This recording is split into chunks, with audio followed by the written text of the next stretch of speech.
Selamat pagi, salam sejahtera bagi kita semua. Perkenalkan, saya Katrin Jenny Sirait, dosen tetap program studi sarjana matematika Fakultas Matematika dan Ilmu Pengetahuan Alam Universitas Sumatera Utara.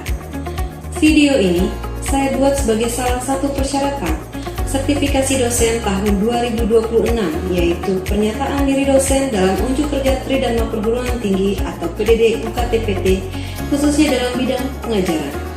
Saya akan menjelaskan mata kuliah yang saya ampu, yaitu mata kuliah Operasi Riset 2. Mata kuliah Operasi Riset 2 merupakan mata kuliah wajib bagi mahasiswa semester 4 program studi sarjana matematika dengan bobot 3 SKS.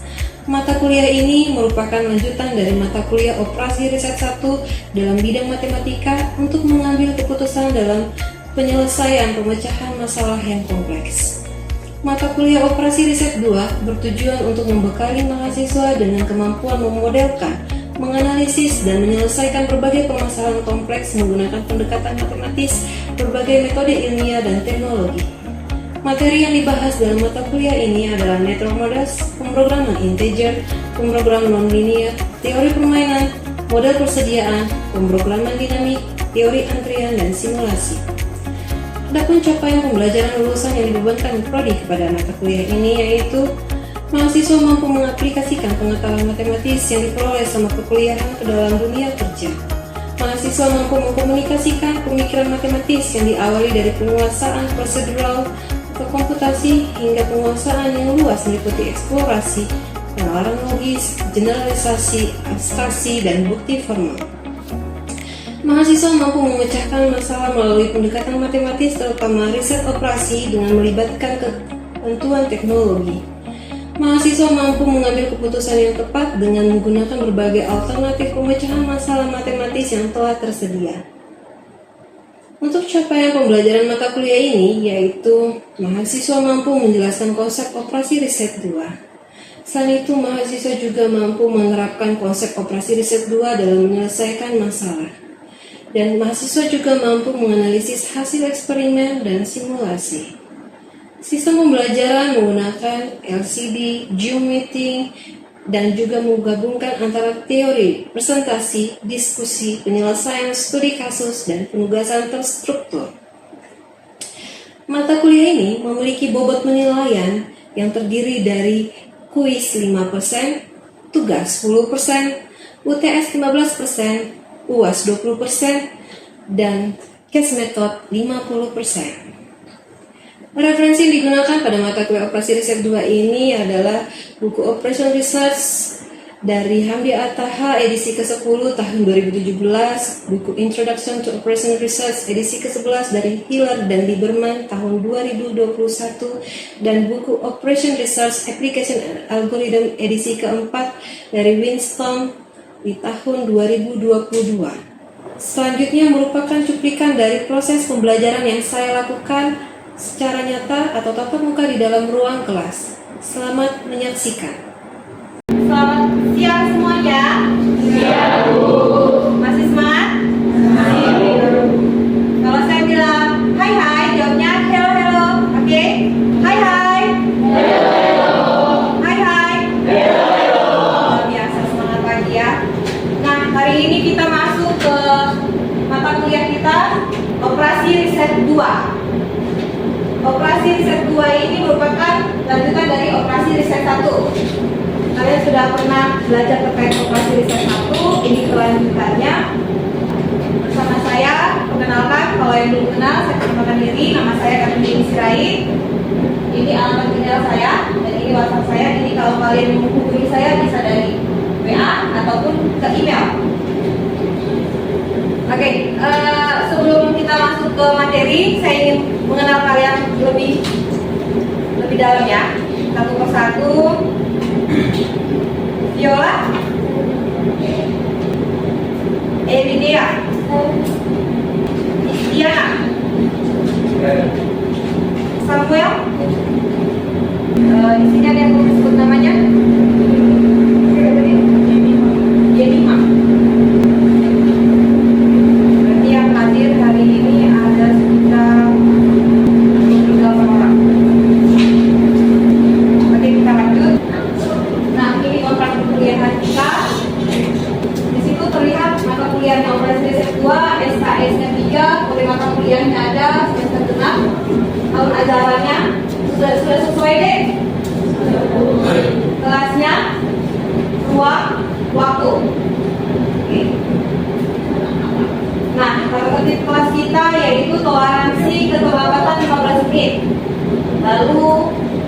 Mentionnya mahasiswa dilarang menggunakan alat komunikasi yang tidak berkaitan dengan kuliah selama kuliah berlangsung.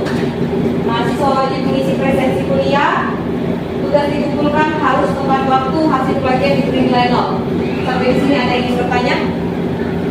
Ada? Makan ya. Next, untuk UTS dan UAS ya sudah pasti harus terdaftar di satu USU. Kalian memang aktif, lalu juga kehadirannya 80%. Misalnya mengikuti ujian, jadi ini kehadiran ini adalah syarat, bukan berarti nilai. Syaratnya mahasiswa sakit harus menunjukkan surat keterangan dokter. Sebelumnya di operasi riset 1 kira-kira apa yang pernah kalian pelajari yang kalian ingat kira-kira? Kalau memang ingat katanya ya. Ada belajar pengalian metode. Oke, ada yang ingin menambahkan kira-kira apa lagi yang kalian pelajari di semester 2 ya? Metode? Ada lagi? Kira-kira operasi riset ini gunanya untuk apa? Ada yang ingin menjawab?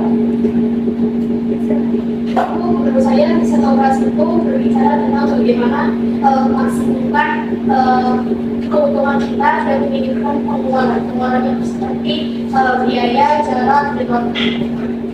Oke, luar biasa ya. Mata kuliah riset operasi ini kalian itu diharapkan mampu menjelaskan konsep operasi riset. Menjelaskan bisa. Konsep operasi riset banyak. Nah, ini operasi riset 2 kalian mampu menjelaskan konsep itu, mampu mengimplementasikan konsep itu dalam menyelesaikan masalah dan juga menganalisis hasil eksperimen dan simulasi. Nah, materi perkuliahan kita untuk semester ini di operasi riset 2 itu ada network models. Ini yang pertama, lalu ada intelligent programming, ada nonlinear programming, ada game theory, inventory models, dynamic programming, weight theory, simulation. Ya, jadi mulai dari perang dunia pertama ya, tahun 1917 itu sudah ada operasi riset, awalnya di situ dan seterusnya kalau kalian kita baca mungkin ya seperti ini kan dia. Ada yang sudah pernah lihat ini? Operasi riset satu belum tahu kalau operasi riset itu bukannya dari perang dunia pertama. Jadi gara-gara perang timbullah operasi riset itu. Awalnya dari matematika digabung dengan ilmu statistika, bisa oleh optimasi. Nah, ini adalah materi kita hari ini, yaitu model jaringan. Nah, ini diharapkan adik-adik mampu menjelaskan teori network, mengimplementasikan teori network dalam menyelesaikan masalah dan analisis hasil percobaan dan simulasi. Oke, kira-kira ada yang bisa memberikan contoh jaringan? Belum ya? Oke. Nanti kalian jadi bisa menjelaskan jaringan itu seperti ini dan gambarannya. Pengertiannya dulu. Kalau definisinya di sini kan jelas. Graph. Pernah belajar graph? Belum? Graph or network. Jadi graph itu adalah network. Kalau ini kan bahasa Inggris, nah kalau Indonesia-nya sering orang buat graph. Graph or network is defined by two sets of symbols. Two sets of symbols. Dua himpunan dari simbol. Himpunan apa? Himpunan nodes. Inilah node. Ada lagi banyak yang bisa pakai bahasa itu tergantung kesepakatan. Jadi nanti kalau misalnya kalian buat tugas akhir, jangan nanti tiba-tiba ada saya bilang di notes bisa kalian buat notes, terus tiba-tiba nanti di paragraf berikutnya kalian buat ini di vertex. Nah, kalau nanti kalian sudah menulis di tugas akhir ataupun skripsi, harus buat ketentuan sepakatnya apa, kalian pakai notes atau pakai vertex, oke, atau pakai simpul, bebas. Nah, di sini dia ini adalah hitungan notes atau vertex. Jadi kan disebut jadi 1 dan 2 titik itu adalah notes. Arcs itu adalah yang menghubungkan arcs. And arc consists of an ordered pair of vertices. Jadi dia order, ada ordernya dari sini ke sini. Oke, ada order pair. Dia harus ada dua. Seharusnya harus ada dua vertex atau ada dua nodes. Nah, and represents a possible direction of motion that may occur between vertices. Jadi, ya ini dia, ada perpindahan. Misal, saya dari titik sini, ini vertexnya 1, saya mau ke sana, vertex 2, itu dihubungkan. Ya, bukan. Itulah kira-kira seperti itu, masih yang simpelnya deh. Ini masih cerita basicnya, ini basic definitionnya. Bayangkan kalau dia begitu banyak vertex dan begitu banyak arcs, itu jadinya network. Kalau dia lebih kompleks lagi, lebih luas lagi masalahnya, nah di situ dia. Makanya ini kita dari yang sederhana dulu ceritanya. Definisinya itulah dia network. Ada yang bertanya kira-kira? Sudah paham? Sudah. Oke, kita next ya. Nah, ini chain itu a sequence of arcs such that every arc has exactly one vertex. Sama with the previous arc is called a chain. Chain itu apa? Kalau bahasa Indonesia-nya rantai ya. Kalau rantai itu kan gimana? Kita kalau rantai dia menghubungkan dari satu bagian ke bagian lain, kan begitu dia. Oke.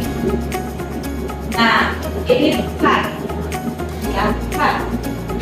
Kita cut. Jadi kalau harus paham itu tadi vertex, nodes, cut, ada arc, ada banyak istilah di matematik. Ada apa tadi? Chain ya. Nah kalau cut itu is a chain, jadi dia adalah chain in which the terminal node of each arc is identical to the initial node of next arc. For example, contoh in the figure below, 1, 2, 2, 3. 4, 3, jadi kayak 1, 2, 2, 3, 4, 3. Is a chain, but not a cat. Kenapa? Dia adalah chain tapi bukan cat. Yang ini 1, 2, 2, 3, 4, 3 ini dia katanya dia itu adalah chain. Dia ada rantai tapi dia bukan cat. Kenapa? Ini ya 1, 2, saya ulang 1, 2, 1, 2. Lalu yang ini 2 ke 3, lalu yang ini 4 ke 3. Dia itu rantai, tapi dia bukan rat. Kenapa? Boleh angkat tangannya yang mau menjawab, silakan. Oke. Kenapa nih? Dia dikatakan yang ini 1, 2, 2, 3, dan 4, 3 ini dia katanya chain, tapi dia bukan rat. Kenapa?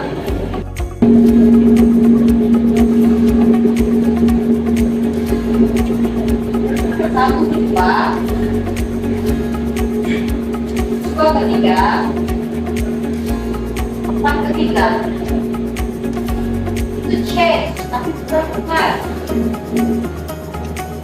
Karena apa? Ada yang bisa? Oke, saya jelaskan ya kalau belum paham. 1, 2 ini kan ada jalur. Dia chain kan? Menghubungkan kan? 2 ke 3 ada jalur yang menghubungkan. 4 ke 3 ada. Dari 1 ke 4 ini menghubungkan. 3, 4 ini menghubungkan. Nah, yang 4 mana? Dia, ini dia. Terus dia, lanjut dia. Bisa? Oke, lalu ini kan sudah dijelaskan ya. Ini ya. 1, 2, 2, 3, 4. Dia adalah chain dan rantai dan jalur. Ada jalur. Baliknya kalian mau ke suatu kota, kota ini dulu dia terhubung. Kalian mau ke Pekanbaru, ada dulu nih. Lewat Malang Timur, lewat Bengkulu, lewat Rantau Prapat, lewat Batu, akhirnya nyampe. Itu satu part. Nah, jadi banyak part dari sini. Kalau mau muter-muter lagi dari mana? Dari selatan, ada sini bukan? Kan bisa. Oke, next. Nah, di network ini dia ada subpokok bahasanya. Jaringan itu ada subpokok bahasanya itu shortest path problem atau kalau dibilang masalah rute terpendek. Masalah rute terpendek. Nah, di sini disebutkan ya, the sound that each arc in the network has a line associated with it. Suppose we start with a particular node. The problem of finding the shortest path from node 1 to any other node in the network is called the shortest path problem. Itu adalah bukan untuk masalah rute terpendek ya, masalah rute terpendek. Apa lagi yang beda dari yang lain? Kelompok tadi apa yang beda? Dia tidak memiliki bobot. Dia tidak memiliki bobot. Ibarat kalau misalnya satu kota dengan kota lain jaraknya itu nggak ada kilometernya. Dia nggak punya, dia cuma bilang oh ini dengan ini dia terhubung udah gitu. Ada jalannya udah selesai. Tapi kalau terkait dengan berapa jauh kilometernya tidak ada. Dia tidak punya length. Makanya tadi kan disebutkan di pengertiannya ini, sampai each arc in the network has a length. Jadi setiap arc tadi itu punya satuan atau itu pokoknya satuan panjang, berat, dan bisa kita asumsikan juga. Pokoknya dia punya satuan. Oke. Nah, ini ada contoh dari algoritma Dijkstra. Jadi tadi software start rute terpendek ini ada di algoritmanya yaitu Dijkstra. Ini algoritmanya itu kita misalkan ya, langsung aja contohnya itu ini adalah graf atau jaringan. Ada dia di sini 5 nodes atau vertex, di mana dari A ke C itu ada tanda panah. Berarti dari A ke C itu dia ada CIJ-nya, kosnya itu ada 3, lalu C ke E itu 2, lalu dari A ke B itu 10, dari B ke D itu 2 muatan, C ke D itu 8, dari B ke C 1, C ke B 4, D ke E 7, E ke D 9. Ya. Nah, ini dia non negatif kalau tidak ada yang mengandung negatif di sini. Lalu Dijkstra ini namanya inisial awal dari simpul awal atau vertex atau node awal, dimulainya dari A mau menuju ke E. Dari A kita bergerak mau menuju T, itu dulu pertama. Lalu yang kita lihat dari A ke E ini adalah kita membuat nilai inisialnya itu ini 0. Di B-nya, di simpul-simpul lainnya yang belum kita jumpai, itu kita buat tak teringat bahwa semestanya simpulnya yang kita lewati itu masih kosong, masih belum ada. Lalu di sini kita buat A, itu adalah yang dilewati itu A. GA ini udah mulai jalan. Terus ada 2 arch yang mau kita pilih, yang 10 atau yang 3, karena ini di algoritma dalam tugas terpendek. Ingat, kita carinya yang terpendek, maka kita pilih yang mana, yang 10 atau yang 3, D atau C. C, kalian pilihnya pasti di C. Nah di sini dia yang kita akan sesuai ini D-nya 10, C dari matanya. Ya kita pilih C, SAC, ya kan? SAC. Lalu dari C kita mau menuju ke mana? Ada 2 ya, arah maaf 3. Dari C kita menuju ke 3, node ada B, D dan E. Di B ini ada 4, di D 8, ke E 2. Kalau ditotalkan dari sini tadi 3 tambah 4, 7. Ya kan? Ini dari 3 tambah 8, 11. 3 tambah 2, 5. Kalian pilih yang mana? B, 5. Maka dia yang diambil 5. Total jaraknya ini karena dia masih simple jaringannya. Kalau nanti dia lebih kompleks lagi kan lebih banyak lagi yang harus kita inikan kan. Itu dia contohnya. Nah, yang ini E ini dia mau ke D. D ini dia hanya satu arah ke D dengan jarak 9. Maka totalnya kalau dia nanti ke D lagi berapa? 5 tambah 9, 14. Andai kata kalau A mau ke D langsung, apakah harus melewati ini? A, C, D. Berapa totalnya? 3 tambah 4 tambah 2, 9. Ada yang lebih rendah lagi? Ada kira-kira? Tidak ada. Paham sampai di sini? Paham ya? Oke, next. Oke.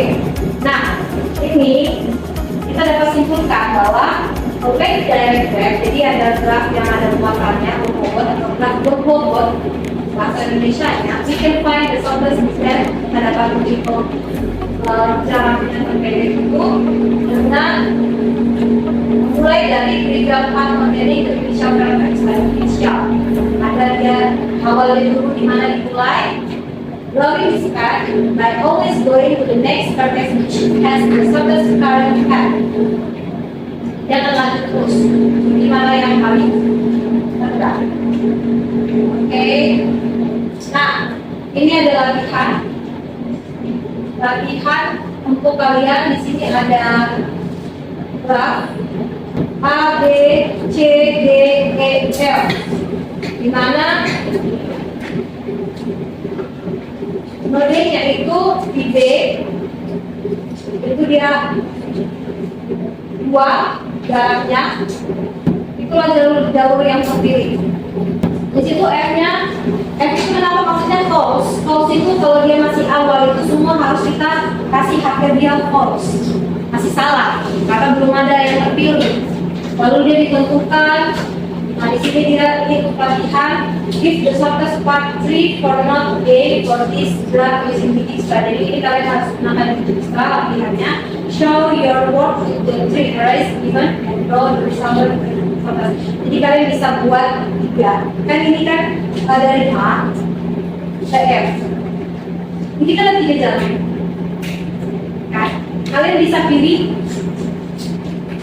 3 alternatif menuju ke F ini dari mana aja sih kira-kira. Nah, kenapa kita pakai Dijkstra? Pertama itu to understand how it works. You go over the previous example again. Jadi untuk memahami bagaimana cara terkait dengan mutu terpendek Dijkstra ini. Dan mata punya ini apa nih bacanya? Delta UV. Kalau delta itu kan biasanya distance, kan? Distance ataupun jarak dari bagi yang nomor 1 ke 6V atau IJ maksudnya, atau bisa juga dibilang CIJ. Is the shortest path like between U and V. Ini kalau bahasanya Jika itu gini dia. Nah, 50 itu sampai kalau jadi shortest path. Nah, ini dia contoh dari aplikasi penerapan Jika itu. Di kalau kayak Google Map banyak titik-titik yang dilalui ataupun mungkin pengiriman mau menuju mana-mana harus pakai algoritmanya di Jika. Oke, ini ada quiz. Find the shortest path from node 1 to node 5 in this figure. Silakan siapa yang bisa mengerjakan soal nomor 1. Rute terpendeknya, ayo tunjukkan yang mana kira-kira. Angkat tangannya ya. Ya, begitu. 1 ke 2, 2 ke 5. Totalnya 12. Ada lagi yang lain? Tidak ada? Oke, kalau 1 ke 4 angkat tangannya. Ya, silakan. Ada lagi yang lain? Kira-kira dekat dari itu? Ada. Oke, 1, 2, 4. Sampai di sini paham deh? Oke. Dari materi kita hari ini apa yang bisa kalian tunjukkan deh? Melani, apa dia yang bisa kamu simpulkan?